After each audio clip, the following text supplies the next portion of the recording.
ማለት አንድ እናት እርጉዝ ከሆነች በኋላ ባላት የክትትል ወቅት የሚገኝ የደም ግፊት መጨመር ጤናማ ከምንለው በላይ ማለት ነው። ጤናማ የምንለው ግፊት ከ90/60 እስከ 120/80 ድረስ ሲሆን ሚሊሜትር ኦፍ ሜርኩሪ። ደም ግፊት የምንለው ግን ከ140 የላይኛው ከ140 በላይ የታችኛው የግፊት መጠን ወይም ዲያስቶሊክ የምንለው የግፊት መጠን ከ90 በላይ ሲሆን ከ140 በ90 በላይ የሆነ ማንኛውም የግፊት ልኬት በእርግዝና ጊዜ ከሆነ ደም ግፊት እንለዋለን። አይነቶቹ በሚከሰትበት ጊዜና እንደ እርግዝና ወቅት ይለያያል።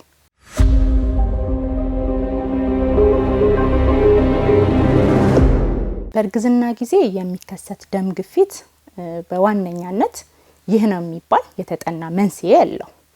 ግን ምንድነው ከተለያዩ ጥናቶችና ምርምሮች መላምቶች አሉ። በእርግዝና ጊዜ ሊከሰት የሚችል ደም ግፊት መላምቶቹ ምንድናቸው? አንደኛው በአብዛኛው የእናት ኢሚዩኒቲ የምንለው ወይም ይሄ የበሽታ መከላከል አቅም መጠን የምንለውና ኢሚዩኒቲ የምንለው ሲስተም እርግዝናን የሚቀበልበት ሁኔታ። ሁለተኛው ነገር ደግሞ ምንድነው? የእንግዴ ልጅ አለ። በእርግዝና ወቅት እንግዴ ልጅ ራሱ የሚያመጣቸው ንጥረ ነገሮች ወይም ሆርሞኖች የምንላቸው አሉ። የነሱ ሆርሞኖች መጨመር አሉ። ፕላሴንታል ግሮዝ ፋክተር የምንላቸው አሉ። የነሱ ሆርሞኖች አለ።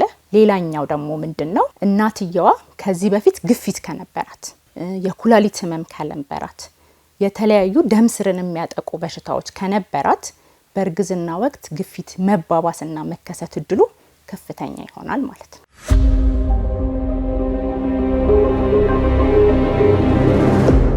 አንደኛው ምንድነው? ከባድ የሆነ የግፊት መጠን በክትትል ወቅት የግፊቱ መጠን ከፍ ብሎ ሊገኝ ይችላል። ክትትል በሚያደርጉበት ሰዓት ግፊቱ ከመጠን በላይ ከጨመረ አንድ ምልክት ሊሆን ይችላል።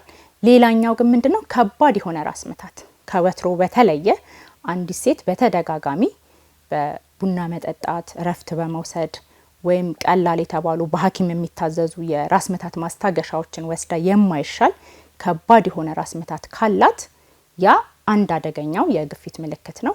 ሌላኛው ነገር ደግሞ ከባድ የሆነ የክብደት ድንገተኛ መጨመር።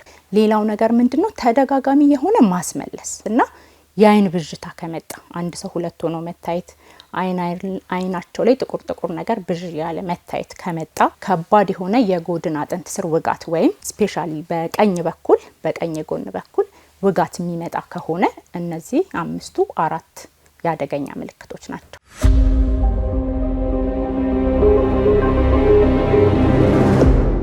አንደኛው በእርግዝና ጊዜ አስፈላጊውንና ወቅቱን የጠበቀ ክትትል ማድረግ ነው። ግፊቱ አደጋ ወይም ጉዳት ከማድረሱ በፊት አካላችን ላይ ለማግኘት በአፋጣኝ ወደ ሕክምና ተቋም ሄዶ ግፊት መጠንን መለካት መቻል።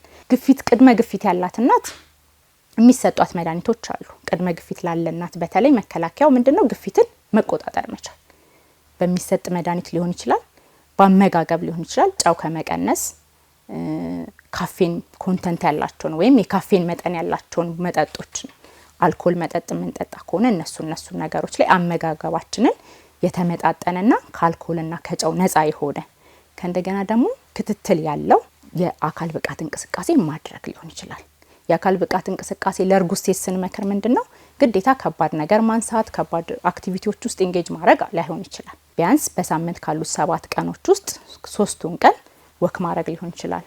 ቀለል ያለ እርምጃ ሊሆን ይችላል። ቀለል ያለ ያው እዛው ዱብ አይነት ኤክሰርሳይዝ ሊሆን ይችላል። ካለማቋረጥ በሳምንት ካሉት ከ3 እስከ 5 ቀን ለ30 ደቂቃ ሬጉላር ኤክሰርሳይዝ ማድረግ ክብደት መጠንን ለመቆጣጠር፣ የደም ዝውውርን ለመጨመር ይረዳል። ስለዚህ እነዚህ ነገሮችን ማድረግ ይጠቅማል።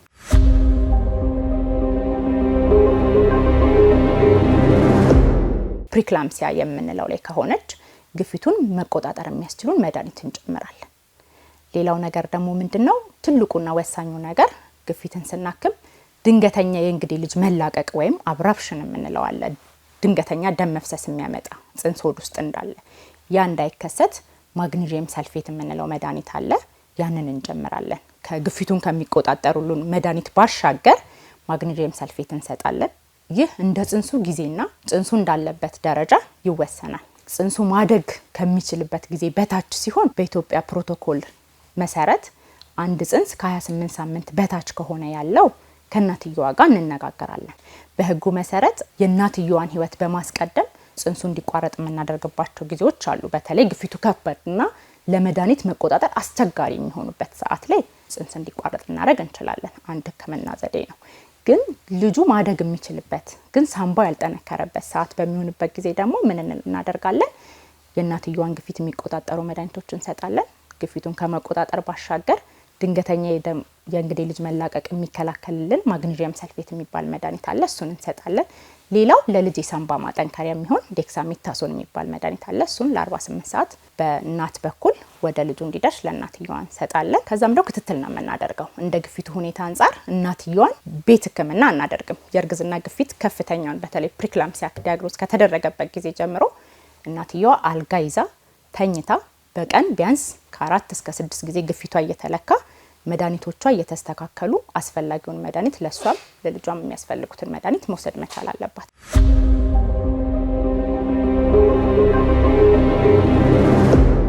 ከባድ የሆነ ራስ ምታት በሚያጋጥመን ጊዜ፣ ከባድ የሆነ የሰውነት ክብደት መጨመር በሚኖርበት ጊዜ በተለይ ቅድም ያልኳቸው ተጋላጭ ክፍሎች ካሉን እናቶች በአፋጣኝ አቅራቢያቸው የሚገኝ ሆስፒታል ወይም ጤና ተቋም በመሄድ ራሳቸውን ቼክ ቢያደርጉ ቢታዩ ግፊታቸውንም መሰራት ያለባቸውንም የደም መጠንና እርግዝና በሚኖርበት ሰዓት ደግሞ ክትትላቸውን ሚስ ባያቋርጡ አስፈላጊው ህክምና ለመሄድ የእርግዝና ክትትል ማድረግ ለአንዲት ሴት እንደ አንድ እናታዊ ግዴታ መሆኑን ማስተላለፍ ፈልጋለሁ።